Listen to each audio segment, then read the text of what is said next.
What if, on your deathbed, your own son asked, "Why aren't you dead yet?" And that same hour your husband married another? Would you forgive or come back to rewrite fate? The phone is on speaker when my son says, "Why isn't she dead yet?" My lungs seize. The heart monitor hiccups. The nurse grips my hand and whispers, "Mrs. Rachel, breathe with me." I breathe like a torn bellows. The voice on the phone keeps going, cool and angry. "And don't call her my mother. My real mother is Professor Vanessa. We're at the wedding of the century. Don't ruin the auspicious hour." I stare at the phone as if it can swallow me whole. Eric, my beautiful boy. The one I raised on cracked hands and skipped meals. The boy I once pulled from a snowbank and wrapped in my coat. Wedding? I croak. Today? The nurse calls David again. No answer. She calls Eric again. He hangs up. My chest clenches hard, like a fist inside my ribs. The nurse panics. I'll try again. I don't hear the ring. I hear the past. 15 years of hauling cement and slaughtering pigs so David could study. 15 years of cheap rice, cold winters, and my old coat patched at the elbows. "Don't worry," David used to say. "When I succeed, I'll give you a proper wedding." I believed him the way a dry field believes the first drop of rain. I die with my eyes open. The room drops away. The tube's hiss dissolves, and I am light of breath without a body. I can hover near sounds I know, drift along roads my feet were thin, hear words that are spoken but not thoughts. I follow the last voice that cut me and find a red river through my town. Carpets, drums, lion dancers, banners. 10 gongs crash like thunder as a procession rolls over the same streets where I once pushed a cart for scrap. David is on a horse in a bright red robe, smiling like a young scholar, reciting lines of love to Vanessa inside an 8-man sedan. People cheer, a love that waited decades. Rachel was the shameless third party all along. I scream, but air won't carry me. The crowd repeats the story they were fed. Rachel couldn't have children. Rachel stole a baby. A woman points. Even her name sounds rural. Then I see my car, the BMW I bought for Eric. The one I never sat in, polished like a mirror. Eric helps Vanessa in. "Careful, Mom." She sniffs. "I don't want to sit in anything that peasant woman touched," Eric murmurs. "She never did. I kept it spotless." Something shatters in me that is not bone and cannot be fixed. "You want the truth?" It lands like a nail in soft wood. Years ago, a blizzard night at the township clinic, Vanessa gave birth in secret. David bribed the midwife to file no birth. They wrapped the baby in a blue blanket, laid him at the bend of my lane, and David found him with me at dawn. "Heaven sent him," he said, eyes wet. He took me to a city hospital, and a friendly doctor handed me a neat paper, "Infertile." I kept that paper in a box like a curse I deserved. Meanwhile, David sent money for an old classmate alone overseas. I sometimes added my own coins. He forged my signature to take Jason's transfers meant for my birthdays. All of it, neat as a ledger. All of it, hidden in laughter and promises. The wedding timing, calculated. They filed the red date months ago to match a grant ceremony at the university and a magazine cover story to birds. One dazzling stone. They were sure I would be gone by then. Kindness, they would say. We waited until she passed peacefully. My death didn't wait for their script. It cut straight through it. The hospital calls the family again. Laughter, music, toasts. "We're busy. Don't disturb us." That's what they say. The nurse calls one more number, one I barely remember, and hope warms like a match in wind. A man answers, voice shaking. "Rachel, did he hurt you? Tell me. I'll come. I'm your brother, Jason." My heart, without a body, still breaks. Jason has always been steady as a tree. We grew up together, held together by a red string tied to childish wishes. When I married David, David said, "He's not your real brother. People will talk." I cut Jason away like throwing a good knife into a river. Yet he always called on my birthday. He always sent money. David intercepted every coin.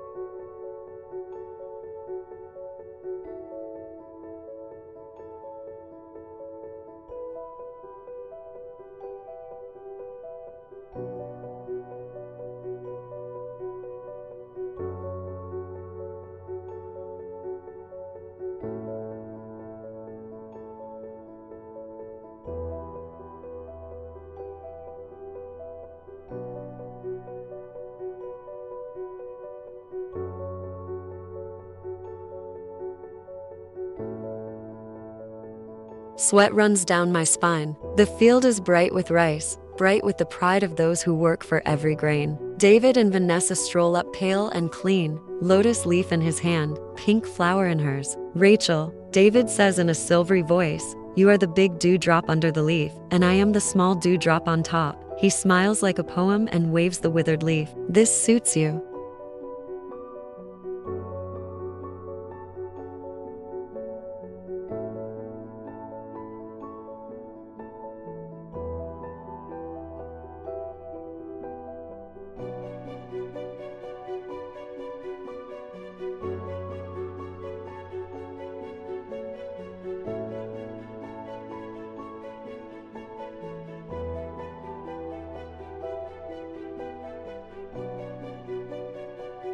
And they're pale as silk, Vanessa flutters. Rachel, don't be cruel. I stagger, coughing a bright spit of blood down my chin. Gasps. David recoils. Vanessa steps back. Strong hands wrap my waist, the only hands that ever catch me without asking. Jason, he lifts me as if I weigh nothing. His jaw is tight, his shirt soaked from honest work. Where does it hurt? He asks. His voice is a low drum.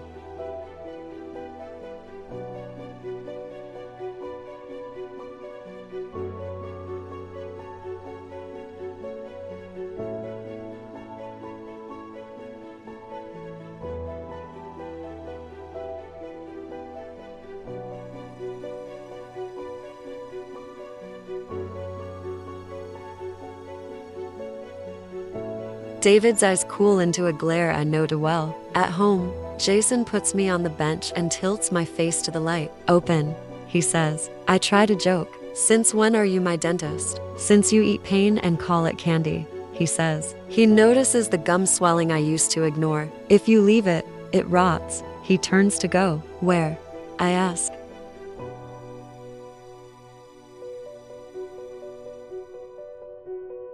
We hear them first, Vanessa's whisper, David's laugh. Coax her. Vanessa purrs. She's your little dog. She'll beg to give us a room. She loves me, David says, smug and soft. She'll do anything. I pick up a heavy root with both hands and glance at Jason. He touches his nose, a private grin, permission granted. The root falls. The reeds crash.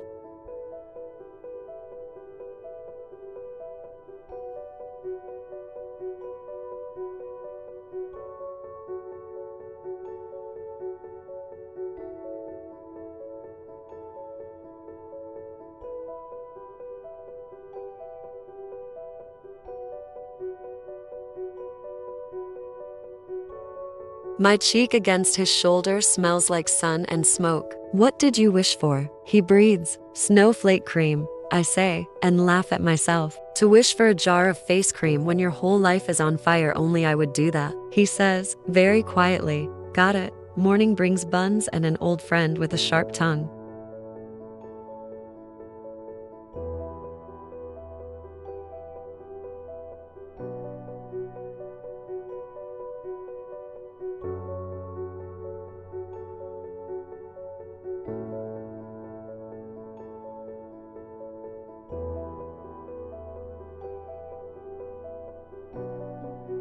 Evening. The yard fills with smells that make even the wind hungry. Pheasant with fresh chili, greens with garlic, tofu braised deep. My parents sit, curious. Jason tends the fire, quiet. David and Vanessa appear at the gate as if plates will slide to them by magic. Not our taste, David sniffs, but acceptable. 4 eggs and 2 bowls of rice for us. When will you pay for the last year? I ask mildly. He flinches. You never asked a price. 7 mao a day, more than a year. 300 yuan. Pay.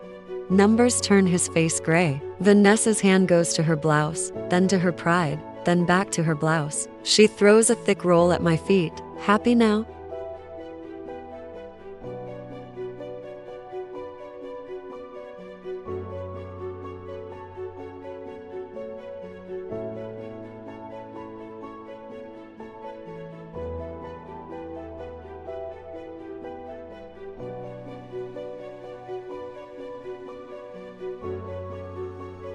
Jason's ears go scarlet. His eyes meet mine, steady as a promise. I blink first. I sleep with the money under my pillow and wake with a plan under my skin. I will earn in daylight and study at night. I will find the midwife who buried my truth in snow. I will collect every paper they forged and every lie they sold. And when the day comes, I will bring it all into the sun.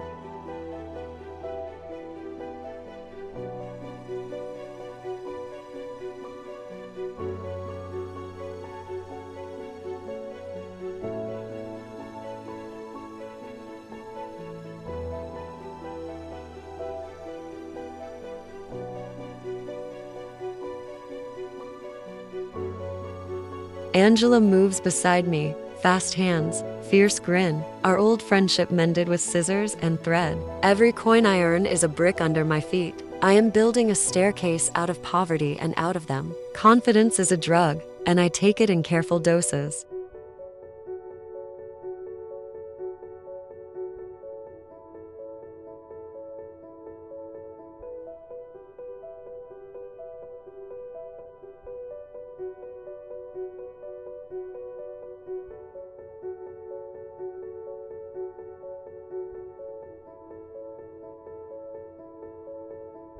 When the hum slows, I study. At dusk, I copy formulas by lamplight. At night, I whisper essays until they feel like songs. Jason sits across the table with a medical text that looks like a wall. He doesn't talk much, his eyes do it for him. When I rub my temples, he pushes a cup of mulberry tea across the wood. For your head, he says. For your heart. I answer without thinking. He looks away quickly, ears flushing. My mother notices the red and hides a smile in her sleeve. The first clue appears dressed as kindness. A midwife from the township clinic, Andy Kiao, sharp eyes, onion hands, comes to our house for a hem. While I pin her skirt, she gossips about city youths paying to make problems vanish. Births off the books, she says, almost bored. Sometimes the rich don't want a record. Sometimes a girl is too ashamed. My fingers freeze on the fabric. Off the books. A blank space where a life should be. I make my voice light. How would someone do that? Andy Kiao chuckles. You bring cash. I bring discretion. No paper, no stamp, no file. She doesn't know she has just cracked a door I intend to kick open. I bait my first hook with cheap sweetness. Next market day, I find Annie Kiao at her stall and buy her favorite sesame candy. For my neighbor, I lie, she's in trouble. I set down a small cloth bag, 3 yuan, and ask how much trouble costs. Her eyes flick to the money. Double, she says, and lowers her voice. And if you need a certificate saying you can't have children, the city hospital prints those too. Saves reputations. My skin goes cold. My smile warms. Which hospital? She names it. The same one from my previous life. I keep my breath steady and let her talk until she gives me a name. Dr. Han. Friendly. Efficient. Paid in envelopes. I go hunting with soft shoes and sharper questions. The city hospital smells of carbolic and guilt. I only need a waiting room and patience. I watch the glass window where certificates slide through like sins. I watch who knocks. I watch who doesn't knock at all. When Dr. Han slips out to smoke, I drop my chance like a coin. Doctor, I say, my aunt needs a sterility certificate. She's afraid. He studies my face, sees a rural girl with neat hair and a too steady gaze. Money shifts from my palm to his coat pocket. He writes a note on a blank pad, a line, a stamp, a suggestion to return tomorrow. I ask one careless question to many. Do you also handle birth records? He smiles without his eyes. We handle what needs handling. I leave with paper that means nothing and proof that everything can be bought. I collect witnesses like thread colors. Back in the township, Nurse Lynn remembers David's handsome grin and Vanessa's cloaked visits. She remembers a night of wind and snow, a blue blanket, a baby who never got a file. Strange that no one claimed him, she says, uneasy. Stranger that a certificate for a certain village girl arrived the next day. Infertile? I ask. Yes. She looks at me as if my voice has already told her too much. I thank her with a bolt of cloth and my silence. I walk home through falling dust, my pockets full of names and my mouth full of iron.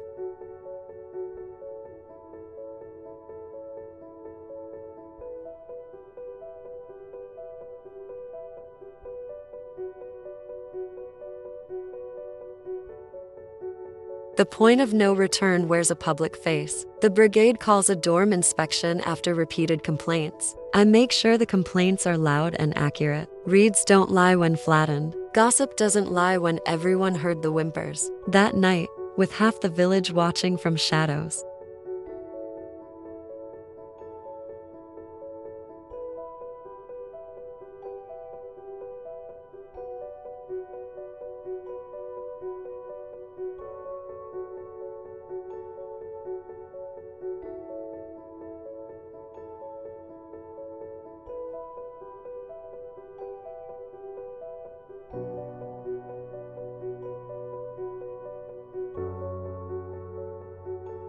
when Lisa steps out wearing the dress that fits like sunlight, women gasp and men forget to blink. How much? Someone asks, breathless. Pay what you can, I say, because money is a river that flows faster when it isn't dammed. That night, I sleep with sore fingers and a heart that finally believes itself. Twist the knife, then twist the future. Jason brings news of a hard old scholar living in a thatched hut beyond the ridge a professor sent down, half-starved, rumor says. Ask him to teach us, I say. We carry flour, pork, cloth, and sugar and find him collapsed near the pigsty. Jason revives him with sugar water, hands steady, eyes furious at the world. The professor tries to send us away. Despair has made his bones stubborn. I kneel and whisper a sentence that feels like lighting a match in a well. The college entrance exam will return. He goes still. Hope crawls back into his throat like a swallow finding its nest. Bring your books, he says. Bring your brains. Study becomes our second hunger. We climb the hill daily, our arms full of notebooks, our ears full of scolding. You think with your elbows, the professor roars. Again. We do again and again until numbers behave and history holds still. Jason memorizes anatomy with the same grace he slaughters a pig precise, fast sure. Angela does math like peeling fruit, careful and sweet. I write essays until my voice in ink sounds like a woman who knows herself. At night, I still sew. During breaks, I scan the horizon for storms named David and Vanessa. Their retaliation is cheap and loud. They say I seduced the professor to pass exams. They whisper that my dresses are indecent.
Registration open. Workers, peasants, soldiers, educated youth. If you reach high school level, you may sit the national exam. Loudspeakers crackle, the earth tilts, people cheer and panic. 4 months. 4 months to pull entire schools out of our skulls. I run home and stack books like a wall and a door. We're doing this. I tell my family. My father nods. My mother sets out tea. Jason simply pulls his chair closer to mine. Angela whoops and brings an abacus like a weapon. And still, I prepare the net for the bigger catch. I fold the names and dates I've gathered into an envelope and seal it with wax. I ask Nurse Lynn to write what she remembers and press her thumb in red beside her words. I buy a blank certificate from Dr. Han's careless colleague and tuck it in as proof that such lies are printed daily. I write a statement of my own. I will not accuse unless forced. I will not forgive if cornered. The envelope goes under a brick by the stove. Insurance warms better than fire. The line between business and destiny blurs in a gleam of film lights. A patient of Jason's asks who made his jacket. The next day, I'm standing in a refurbished Soviet villa, facing a young actress with a red mole like a tiny flag between her brows. She talks with her hands and dreams with her whole face. "Can you make this?" she asks, showing a sketch that is impossible for most and delicious for me. I draw a cleaner version in 10 minutes. She stomps her foot like a girl and laughs like a queen. "Any price," she says. I charge the usual and earn something rarer than money, a champion with a spotlight. Jealousy makes its last ugly grab. Outside the villa, 2 teens block my way, the same rich siblings who once cut my line for fried milk cakes. "Where did you learn to sew?" the girl demands. "Who taught you?" "Hunger," I say. "And love."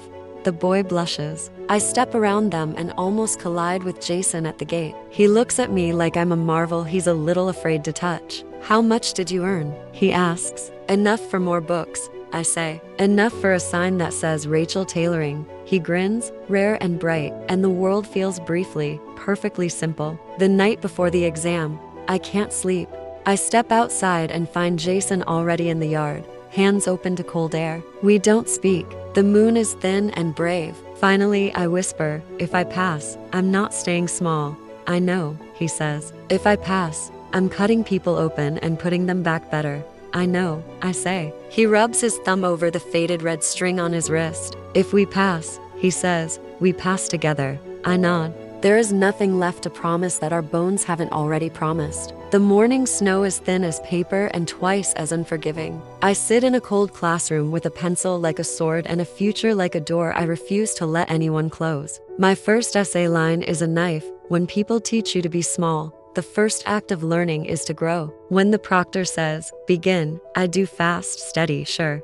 I write for the girl who died with her eyes open and the woman who refused to stay dead. I write for the boy with red ears and the friend with mismatched eyes. The envelope under our stove was my bomb. Admission letters arrived like thunder, me for fashion design, Jason for surgery, Angela for finance. We packed our lives into the trunks and a red string, then rode a rattling train to Beijing. Jason's birth name surfaced with the city's dust: Zunian, heir to a family of physicians who pretended not to know him. They tossed us a derelict workshop with a leaking roof and a small compensation like a tip to a stray. I took it anyway. I can grow forests from splinters. The first dress I sold in Beijing paid for new needles. A young actress with a red mole between her brows wore my blouse in a small film, and the city looked twice. Orders multiplied, not by magic but by calluses. I kept my prices honest and my promises public. Rachel Tailoring became a whisper on tram cars and a shout in market lines. Jason stitched people back together in a teaching hospital and came home with tired eyes and hands that still shook when he spoke about saving a child. The day I lit the fuse, I wore my simplest dress. David resurfaced at a university awards ceremony. Smooth voice, newer suit, same pride. Vanessa stood beside him in a silk that looked borrowed. Their plan was familiar. Smear me as a cheat, call my designs immoral, whisper to suppliers that I use black market cloth. They wanted me small again. I walked into their light with my brick-warm envelope and a steady breath. I chose a microphone the way you pick a lock. "Professor David," I said, voice carrying. "This is a request for a public correction." I broke the seal. Nurse Lynn's signed statement, a winter night, a blue blanket, a baby carried out without a file, a copy of a blank sterility certificate, stamped cheap, the clinic ledger page number and date, a line missing where a life should have been. The crowd shifted. The dean frowned. The room found its spine. Vanessa blanched, then reached for outrage and came up empty. David's smile stuck to his teeth. The consequences were not flames, they were ice. An internal investigation opened quietly and stayed cold.